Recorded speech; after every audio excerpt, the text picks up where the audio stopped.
Kevin was right! Winter is coming and we don't have a man! Oh my God.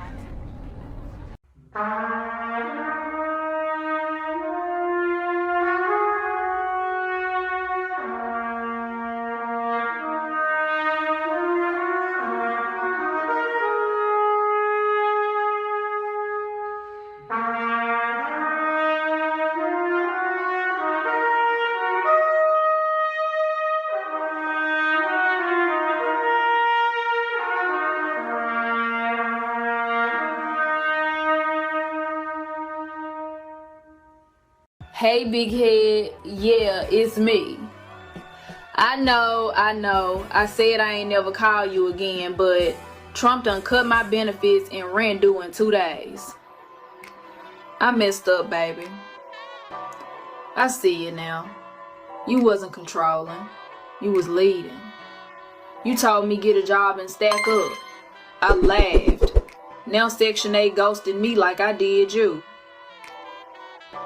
I'll submit now, baby. I'll cook, I'll clean, I'll even get up and go to work. For real this time. You can have my whole check. Just let me come move in with you. I don't even like being independent no more. I'm tired of paying bills by myself.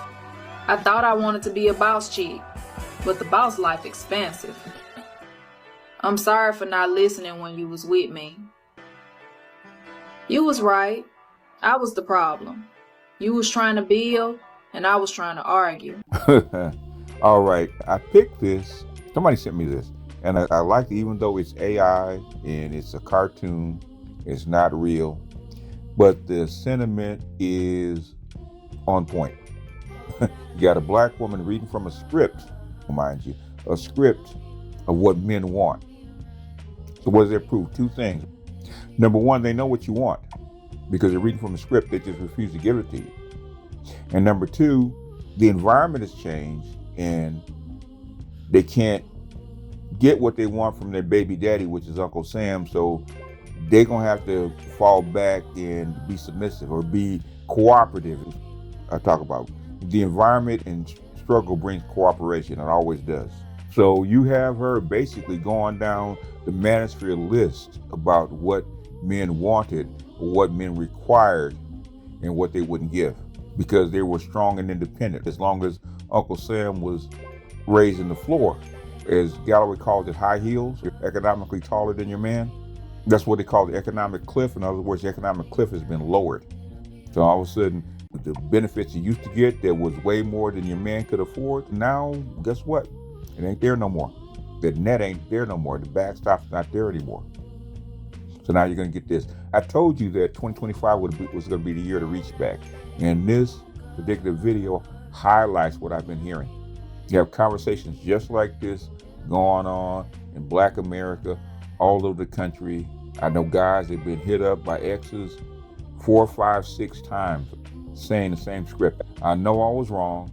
We can work on ourselves. I'll be different. I'll change. I'll cook, I'll clean, I'll go to work, I'll do whatever you need me to do. I'll cooperate, I'll keep my mouth shut, whatever. It's because hard times bring about a correction. They're tired of getting that behind softened by these economics. So that hard head is softening. That's what's happening right now. All them hard heads, all them chicks talking all this kind of mess is because they could. Now all of a sudden I need a man. Now all of a sudden rent is due. Now all of a sudden I'm getting ready to get evicted. I'm getting ready to put out into the street and I don't want to go into the street. A lot of guys said that these women will willingly go into the street. No, they won't. They do what they have to. They're only going to the street when they can't find a man that will actually backstop them. Now there's going to be some that are going to be rogue and they're going to be out there and they're not going to listen. There's going to be some, but the vast majority, they ain't going out there like that. They're not going to take their kids out there like that. Like that woman whose kids died because she had them living in a van with her mother. Her mother, and her 3 kids were living in a van, sleeping in the van in the parking lot. It's not because they wanted to, it's because they couldn't find a better place. Because the baby daddy had moved on to somebody else because he was mistreated. And by the time she came back, it was too late. In fact, I wouldn't be surprised if he asked him to take the children, which he probably should have, because I would have. The thing is, the jig is up.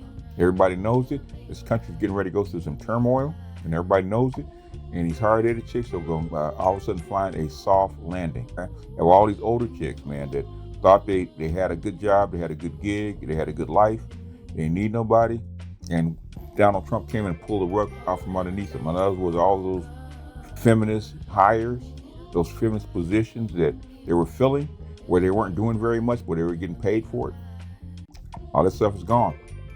And the trickle-down effect that women gave to other women, like buying purses, hair, and all, and the retail stuff, that's being pulled too. So you being a waitress at a restaurant, or you being a server at a club or something like that, all that stuff is getting pulled because the economics are getting pulled. Now you don't have to go out and do real work.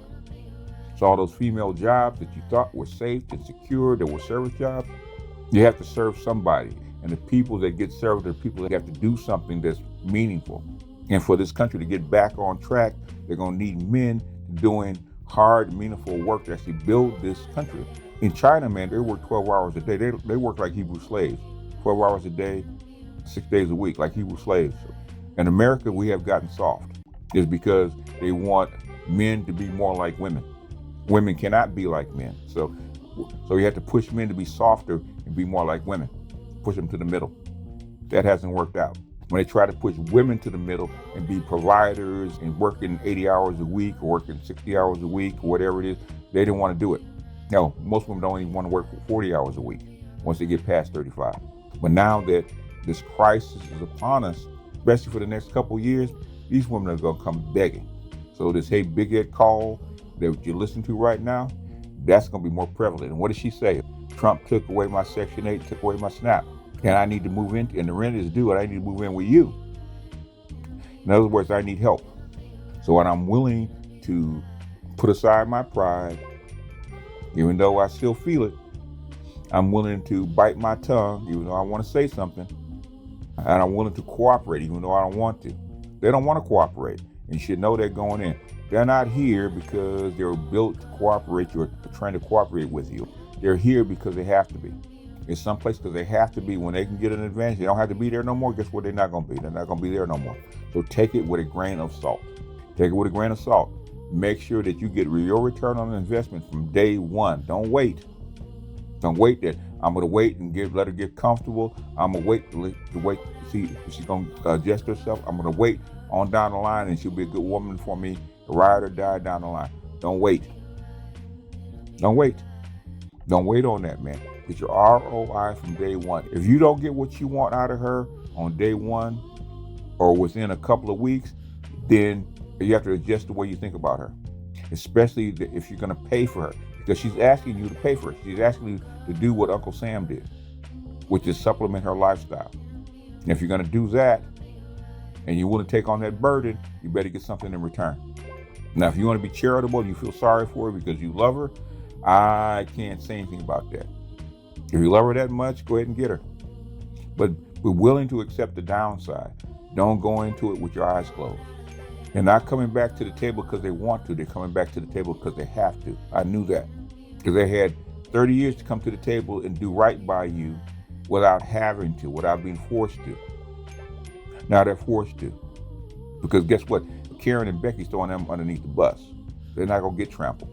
And if you have the means and the goods to take care of Becky and Karen and Becky will step all over them to get to you. When the music stops, you better have a chair. And as they said in Margin Call, what this bottle shows is that the music is just slowing. It's just slowing. Were it to stop, it'll be considerably worse. And these women right now with the big head calls that know that the music is slowing. It hasn't stopped yet, but it's slowing. And they need to find a chair before the music stops. So if you're going to be that chair, get something for your value. Get a return on your investment. Just every time you hear that big head, hey big head, or I miss you, or that kind of stuff, look at this video and imagine her reading a script. She's reading a script about she always knew what you wanted. She knew everything that you asked for. They always say that they don't know. They do know what you want. They do know what you asked for. They do know what they need to do to get you. They just don't want to, or they didn't want to. Now they do. I can't tell you how many girlfriends that I had that 2 years later told me everything that I told her. She remembered everything I told her that I wanted. I do mean everything. cross the T's and dot the I's. She remembered everything. But when I was talking to her in real time, she acted like she didn't know what I was talking about. Because at that time, she didn't have to. But 2 years later, when she needed me, all of a sudden she remembered. How was that? If you didn't know, how do you remember? If you didn't know, how do you remember now? Keep that in mind. Every time you hear them call up and say, hey, big head, or hey, friend, or whatever salutation they're going to give you to get you on the phone, keep this chick in mind that she's reading from a script. Anyhow, that's all I got for you guys on this one. Just speed yourself, and I'll see you guys on the next one. Peace.